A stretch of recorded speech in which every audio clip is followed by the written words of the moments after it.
Bienvenidos. Hoy nos metemos de lleno en un tema crucial en obstetricia, las distocias. Mm, Esas situaciones donde el parto, no avanza como se espera. exacto. Tenemos varias fuentes, desde videos hasta documentos técnicos, y nuestra misión es entender por qué a veces el camino se complica. Vamos a desgranar qué hace que un parto sea normal o eutóxico y qué lo convierte en uno distóxico. Justamente, hablar de distocia es hablar de un trabajo de parto que, digamos, se sale del guión esperado. Y las razones pueden ser muchas, ¿eh? Claro, puede ser que las contracciones no tengan la fuerza necesaria o que la pelvis de la madre presente algún obstáculo. Ojo, también el tamaño o la posición del bebé pueden dificultar el proceso. Como una mezcla de todo, supongo. O una mezcla de todo esto, sí. La idea hoy es analizar estos factores clave. Perfecto. Pues arranquemos por lo básico. Para entender lo que se desvía, primero definamos la ruta ideal. ¿Qué se necesita para que un parto fluya sin problemas? Para que sea eutóxico. Pues imagínate que es como una orquesta, ¿no? Donde todo tiene que sonar afinado. Primero, necesitas contracciones uterinas eficaces. Ajá. Y no basta con que haya contracciones, ¿eh? Tienen que ser fuertes, coordinadas y seguir un patrón muy específico que llamamos triple gradiente descendente. Triple gradiente descendente. O sea que empujan de arriba a abajo, ¿algo así? Exacto, como deben ser, desde el fondo del útero hacia el cuello. No es solo fuerza bruta, sino también ritmo y dirección, como decías. Entiendo. Luego está la resistencia del cuello uterino.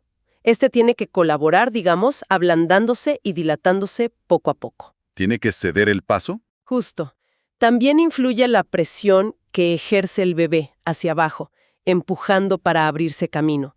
Y, por supuesto, la fuerza del músculo uterino en sí mismo. Y finalmente, algo crucial. Debe haber una buena proporción entre la cabeza del bebé y la pelvis de la madre. Tienen que ser, pues, compatibles en tamaño. Y mencionaste algo importante al hablar de la cabeza del bebé. El encajamiento. ¿Qué significa eso exactamente y por qué varía?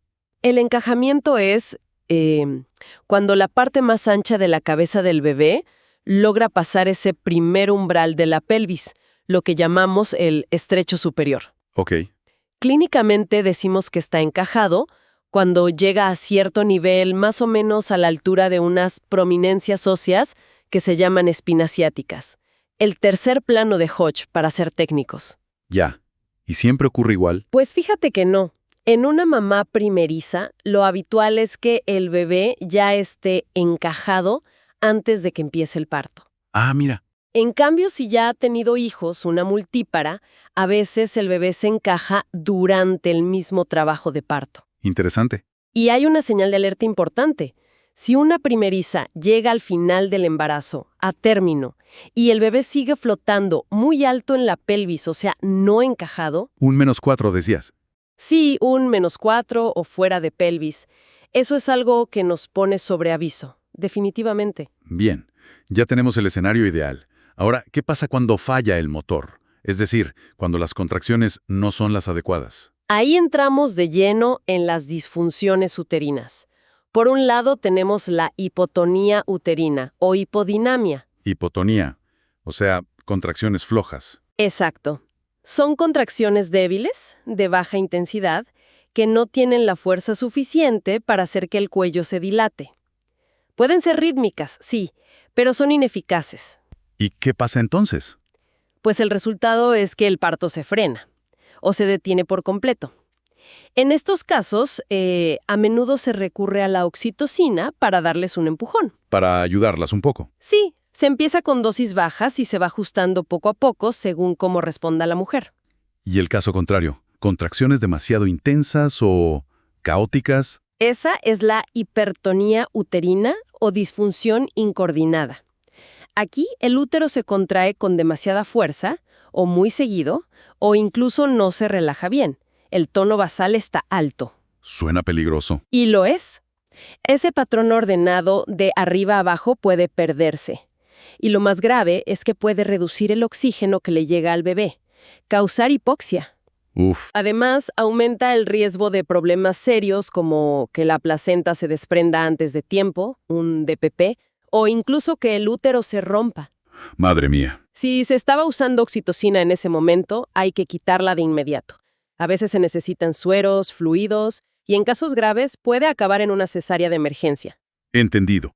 Entonces, el motor puede fallar por quedarse corto o por pasarse de revoluciones. Vayamos ahora al primer gran tramo del viaje, la dilatación. Se habla de fase latente y fase activa. ¿Qué puede torcerse aquí? Empecemos por la fase latente prolongada. Es esa fase inicial, antes de los famosos 4 centímetros de dilatación, que se alarga demasiado. ¿Cuánto es demasiado? Más de 20 horas en primerizas o más de 14 horas si ya han tenido hijos. A veces es porque las contracciones son ineficaces o incluso puede ser una falsa alarma de parto. ¿Y qué se hace? Pues el manejo varía, desde simplemente esperar y ver, observación, hasta ayudar con oxitocina si se confirma que las contracciones son débiles y que sí está de parto. Y una vez que la dilatación ya supera esos 4 centímetros, ¿qué problemas pueden surgir en la llamada fase activa? Aquí podemos encontrarnos con una fase activa disfuncional. Básicamente hay dos escenarios principales. Uno es el avance lento. Que va despacio. Sí, la dilatación va más despacio de lo esperado y el bebé tampoco baja al ritmo adecuado. Menos de 1.3 centímetros por hora en nulíparas o menos de 1.5 en multíparas, más o menos. Ok, ¿y el otro escenario? El otro es el arresto o detención, que es cuando, a pesar de tener contracciones que parecen buenas, o sea, adecuadas en fuerza y frecuencia. Más de 200 unidades Montevideo, por ejemplo. Exacto. A pesar de eso, la dilatación o el descenso del bebé se estancan por completo. No hay cambios durante un periodo determinado, digamos 2 a 4 horas. Ahí es clave el partograma, ¿verdad? Fundamental. Es como el GPS del parto, como decías antes. Es una gráfica donde se va anotando la progresión y se ve enseguida si la curva se desvía de lo normal, si cruza la línea de acción. ¿Y cómo se actúa si el parto se frena en esta fase activa? ¿Si hay un trastorno de detención? Pues lo primero es intentar entender por qué está pasando. ¿Son las contracciones el problema real? ¿O es la pelvis, que es demasiado estrecha para ese bebé? ¿O es que el bebé no está bien colocado? Hay que evaluar. Claro. Si el problema parece ser que las contracciones son débiles, bueno, se puede intentar potenciarlas con oxitocina, la conducción. ¿Y si no es eso? Pero si el parto no avanza y las contracciones son adecuadas, lo más probable es que haya algo más, una desproporción, una mala posición, y entonces se suele indicar una cesárea. Y ahí se confirma la causa muchas veces. Exacto. Muchas veces es en la cesárea donde se confirma. Mira, el bebé era muy grande, o la pelvis era justa, o venía en una posición anómala. Clarísimo. Superada la dilatación, llegamos a los 10 centímetros. Empieza el expulsivo, el momento de pujar. ¿Qué puede salir mal en esta recta final? Pues de nuevo podemos tener los dos extremos. Por un lado el periodo expulsivo prolongado. Que dura demasiado. Sí, antes se aceptaban tiempos más largos, Hasta 2 horas en nulíparas, 3 si llevaban epidural. Y 1 hora en multíparas, 2 con epidural. ¿Y ahora? Pero ahora se tiende a ser más estrictos, los criterios son más actuales. Se sugieren límites más cortos. Quizás 1 hora en nulíparas, 30 minutos en multíparas. ¿Por qué el cambio? Porque sabemos que cuanto más tiempo pasa el bebé en esta fase, una vez que la dilatación es completa, mayor es el riesgo de falta de oxígeno, de hipoxia fetal y de otras complicaciones tanto para la madre como para el bebé. Un factor que puede predecir esto es si el bebé estaba muy alto al inicio del trabajo de parto. Entiendo. ¿Y el otro extremo? ¿Un parto express? Sí, el trabajo de parto y parto precipitado. Es cuando todo ocurre rapidísimo, en menos de 3 horas desde el inicio del trabajo de parto activo. ¿Menos de 3 horas? Sí, velocidades de dilatación muy rápidas.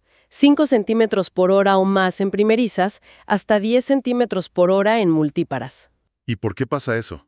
Puede ser porque los tejidos de la madre ofrecen poca resistencia, o porque las contracciones son tremendamente fuertes, o el bebé es pequeño, o la pelvis muy amplia. Varias causas. Y aunque suene bien que sea rápido, ¿tiene riesgos? Pues sí, no es lo ideal. Puede causar desgarros importantes en la madre, en el cuello, vagina, periné. También hay más riesgo de atonía uterina posparto. O sea, que el útero no se contraiga bien después y eso lleva a hemorragia. Claro, queda como cansado. Exacto. Incluso hay riesgo de rotura uterina si hay una cicatriz previa. Y para el bebé puede haber sufrimiento fetal por la intensidad de las contracciones o trauma craneal, incluso se ha asociado con embolia de líquido amniótico. Vaya, ni lento ni rápido garantiza que todo vaya bien. Has mencionado la pelvis varias veces. A veces el problema no es el motor, las contracciones ni la velocidad, sino el camino. Hablemos de la pelvis y la famosa desproporción cefalopélvica. Correcto. Evaluar la pelvis materna es clave. Buscamos posibles estrecheces, como si fuera un túnel con posibles zonas angostas. Hay 3 niveles importantes. A ver, La entrada, que es el estrecho superior, se valora clínicamente midiendo una cosa que se llama conjugado diagonal. Tiene que ser mayor de 11.5 centímetros. Si es menor, sospechamos estrechez. ¿y qué pasa si es estrecha? Pues puede dificultar que el bebé se encaje bien, que inicie el descenso y aumente el riesgo de presentaciones raras o de que se adelante el cordón umbilical, un prolapso de cordón. Hay que pensar que la cabeza del bebé mide unos 9.5-9.8 centímetros de lado a lado. Ok, la entrada. Luego, Luego está el tramo medio. El estrecho medio es el punto donde más frecuentemente se detiene el descenso fetal. Aquí miramos el diámetro interespinoso, entre las espinas ciáticas. Debe ser de 10.5 centímetros o más. ¿y si es menos? Si es menos de 10 centímetros, una pelvis media estrecha puede hacer que la cabeza se quede atascada de lado en posición transversa. También se valora la forma del sacro, que debe ser cóncavo, y que las espinas no sean muy puntiagudas. Entiendo. ¿Y el último nivel? Y la salida, el estrecho inferior.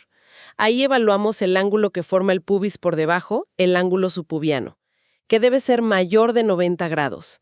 Y también el diámetro entre los huesos donde nos sentamos, las tuberosidades isquiáticas, el bioisquiático. Debe ser mayor de 8 centímetros. Cabe un puño cerrado, dicen. Exacto, esa es la referencia clásica. Si es menor de 8 centímetros, una salida estrecha. Suele asociarse también estrechez del plano medio y puede dificultar la expulsión final, además de aumentar el riesgo de desgarros perineales graves. ¿Y es cierto eso que hay formas de pelvis mejores para el parto? Sí, clásicamente se describen varios tipos. Y sí, la forma ginecoide se considera la más favorable, la ideal, la que da menos problemas para un parto vaginal. ¿Y las otras? Otras formas, como la androide más triangular, la antropoide más alargada o la platipeloide más ancha, pero corta de delante a atrás, tienen diámetros menos generosos en ciertas zonas clave y se asocian más a partos difíciles, a distocias. Y ahí entra la desproporción cefalopélvica, la DSP. Exactamente. La DCP ocurre cuando hay un desajuste real entre el tamaño del bebé, porque es muy grande, macrosoma, o tiene alguna condición como hidrocefalia, y la pelvis materna. A menudo este diagnóstico se confirma, como decíamos antes, cuando un parto se detiene a pesar de tener buenas contracciones y se necesita una cesárea. Entendido. Ya vimos el motor, contracciones y el camino, pelvis. ¿Qué pasa si el pasajero, el bebé, no viene bien colocado? Ese es otro gran capítulo. Las malpresentaciones y las malposiciones son causas muy comunes de distocia. Lo ideal, lo normal, es que el bebé venga de cabeza y bien flexionadito. Esa es la presentación de vértice. La más común. Sí, pero a veces la cabeza viene extendida, deflexionada. Hay grados. Un poquito extendida se llama de bregma, más extendida, presentando la frente, es la de frente. Esta es complicada, inestable.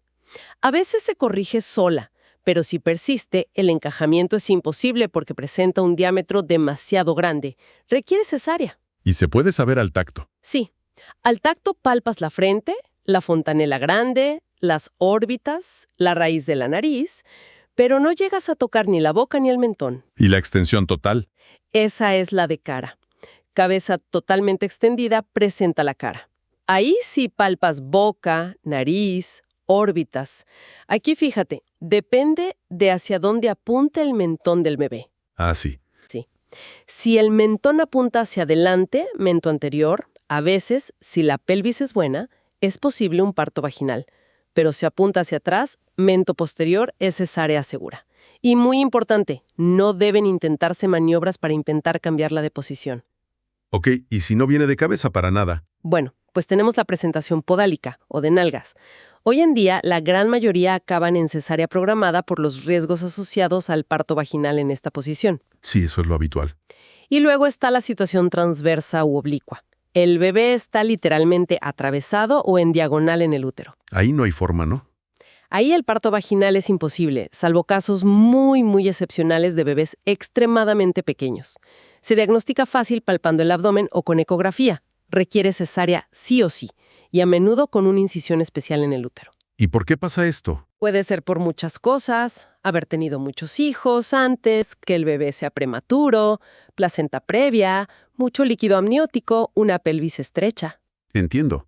¿Alguna otra posición o presentación que dé problemas? Sí, un par más. A veces viene una mano o un pie junto a la cabeza, o las nalgas. Se llama presentación compuesta. Es más frecuente en prematuros y aumenta el riesgo de prolapso de cordón. A veces nacen así, otras veces causan obstrucción. Complicado. Y otra situación bastante frecuente es que la cabeza entre bien en la pelvis, pero no rote como debería para salir. Lo normal es que el occipucio, la parte de atrás de la cabeza, acabe mirando hacia el suelo, hacia el pubis de la madre, posición occipito anterior, o A. ¿Qué es lo más favorable? Exacto, pero a veces se queda mirando hacia arriba, occipito posterior, o P, o de lado, occipito transversa, o T. Esa persistencia en OP u OT puede detener el descenso y la rotación final. ¿Y por qué se queda así? Puede ser por el tipo de pelvis de la madre, esas formas menos favorables que mencionamos, o por contracciones que no son lo bastante eficaces para ayudar a rotar. ¿Y el manejo? Pues depende. A veces es expectante, esperar. Si hay hipodinamia, se puede usar oxitocina. Se puede intentar una rotación manual, o si no progresa, pues acaba en cesárea.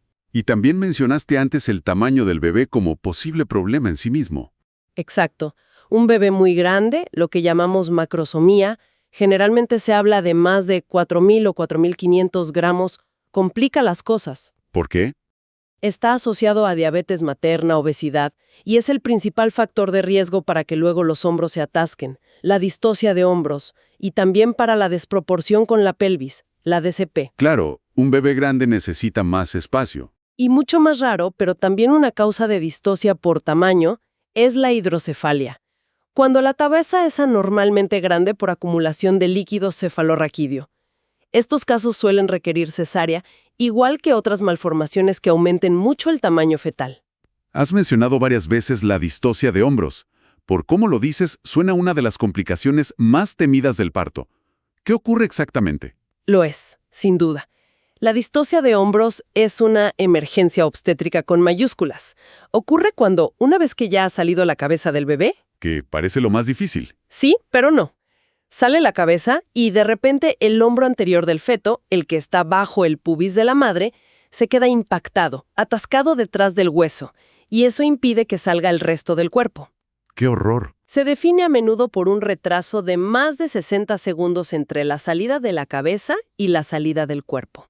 El diámetro de los hombros del bebé es demasiado grande para pasar por esa parte de la pelvis. Me imagino la tensión. ¿Y cómo se actúa en una situación así? Tiene que ser inmediato. Es inmediato y coordinado. Hay un protocolo muy claro, una secuencia de maniobras que se intentan una tras otra, rápidamente. Lo primero es pedir ayuda a todo el equipo disponible. Más enfermeras, otro médico, anestesista, pediatra. Organizarse. Sí. Vaciar la vejiga de la madre si está llena, considerar una episiotomía amplia para tener más espacio y luego las maniobras. Primero, la maniobra de McRoberts. ¿En qué consiste? Llevar las piernas de la madre, los muslos, flexionados al máximo sobre su abdomen. Hiperflexión. Esto cambia un poco los ángulos de la pelvis, rectifica el sacro, rota la sínfisis y a veces, solo con eso, se libera el hombro. Ojalá fuera siempre así de fácil. Ojalá. Si no funciona, se añade presión suprapúbica. Con la mano se aplica presión firme sobre el abdomen de la madre, justo encima del pubis, intentando empujar el hombro atascado hacia abajo y hacia un lado, para desimpactarlo. McRoberts más presión. ¿Y si sigue sin salir? Si eso tampoco funciona, hay que pasar a maniobras internas. Introducir una mano en la vagina para intentar actuar directamente sobre los hombros del bebé. ¿Cómo cuáles? Hay varias. La rotación del hombro posterior, como la maniobra de Woods o del tornillo, que intenta girar el hombro que está detrás 180 grados. O la extracción del brazo posterior. Meter la mano, flexionar el codo del brazo de atrás del bebé y sacarlo, barriendo sobre su tórax. Al sacar un brazo, se reduce el diámetro de los hombros. Suena complejo. Lo es. También está la maniobra de Rubin-Ziten, que es empujar los hombros hacia el pecho del bebé, para juntarlos, aducirlos. ¿Y si nada de eso funciona, hay algo más? Existen maniobras llamadas de último recurso, pero son más drásticas y con peor pronóstico. Una es la maniobra de Sabanelli, ¿Sabanelli? que consiste en intentar volver a meter la cabeza del bebé hacia adentro de la vagina. ¿Qué? Sí, para luego proceder a una cesárea de emergencia. Requiere anestesia general inmediata. Es muy complejo. Otra opción, muy rara y generalmente en casos de feto ya fallecido, es la fractura intencionada de la clavícula del bebé, la clidotomía. Uf. Y la sinfisectomía, que es cortar la unión del pubis de la madre, es extremadamente rara y riesgosa hoy en día. Entiendo que las consecuencias de una distosia de hombros pueden ser muy serias. Gravísimas. Para el bebé, el principal riesgo es la lesión del plexo braquial. Son los nervios que van al hombro y al brazo. Por la tracción para intentar sacarlo se pueden lesionar y causar una parálisis temporal o a veces permanente. La parálisis de Erb, ¿no? Exacto, Erb o Klopke, según los nervios afectados. También puede haber fracturas de clavícula o de húmero. Y lo más grave, por supuesto, es la falta de oxígeno, la asfixia, que puede causar daño neurológico o incluso la muerte si el atasco se prolonga. ¿Y para la madre? Para la madre, el mayor peligro inmediato es la hemorragia posparto severa. Puede ser porque el útero no se contrae bien después de tanto esfuerzo, atonía, o por desgarros muy importantes en el cuello, la vagina, el periné. Una situación crítica por donde se mire, sin duda. Bueno, para ir terminando, ¿hay otros factores o situaciones que puedan contribuir o llevar a un parto difícil? ¿Otras distocias? Sí, claro, hay algunos más a tener en cuenta. Uno muy grave, aunque raro afortunadamente, es la rotura uterina. ¿Que el útero se rompa? Sí, es una complicación gravísima, especialmente si hay cicatrices previas en el útero, como de cesáreas anteriores o cirugías para quitar miomas. Puede ocurrir si el parto se obstruye mucho tiempo o si las contracciones son excesivas. ¿Y cómo se detecta? Los signos suelen ser un dolor muy fuerte y súbito. A veces sangrado, se puede perder la presentación fetal, la cabeza deja de palparse donde estaba, y signos de shock en la madre o sufrimiento fetal agudo. Es una emergencia quirúrgica total e inmediata. Por eso es tan importante conocer bien el tipo de cicatriz que tiene una mujer si se plantea un parto vaginal después de una cesárea. No todas las cicatrices tienen el mismo riesgo. Entendido. ¿Algo más? Bueno, algo más común, la rotura prematura de membranas, o sea, romper la bolsa de aguas a término, pero que el parto no arranque solo.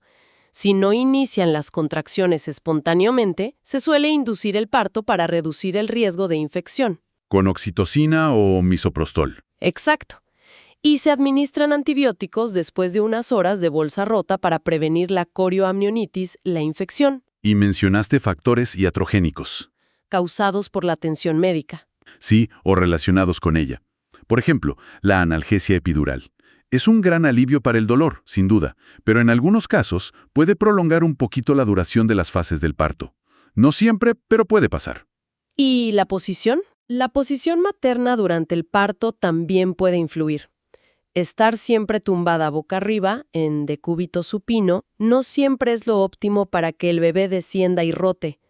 Permitir la movilidad, caminar, usar pelotas de parto o cambiar de postura puede favorecer el progreso. Y evitar lesiones, supongo. Claro, también hay que cuidar la posición, sobre todo en partos largos, para evitar lesiones nerviosas en la madre por compresión. Y para cerrar este punto, todo esto, ¿cómo afecta al bebé directamente, más allá de los riesgos graves que ya mencionaste como la hipoxia o el trauma? Bueno, aparte de esos riesgos mayores, hay efectos más comunes y generalmente benignos. Uno es el moldeamiento de la cabeza. La cabeza del bebé tiene suturas y fontanelas que le permiten cambiar un poco de forma para adaptarse y pasar por la pelvis materna. Se amolda. Exacto, es normal hasta cierto punto. Un moldeamiento excesivo muy marcado sí puede ser un signo de que lo está pasando mal o de que hay una desproporción. ¿Y el caput? Sí, el caput succedaneum. Es muy frecuente. Es un edema, un hinchazón blandita en el cuero cabelludo, como un chichón, justo en la parte que ha estado apoyada y presionando contra el cuello del útero durante el parto. ¿Es grave? No, para nada. Es totalmente benigno y desaparece solo en unos pocos días. No hay que hacerle nada. Bueno, creo que hemos hecho un recorrido bastante completo por este mundo complejo de las distocias obstétricas.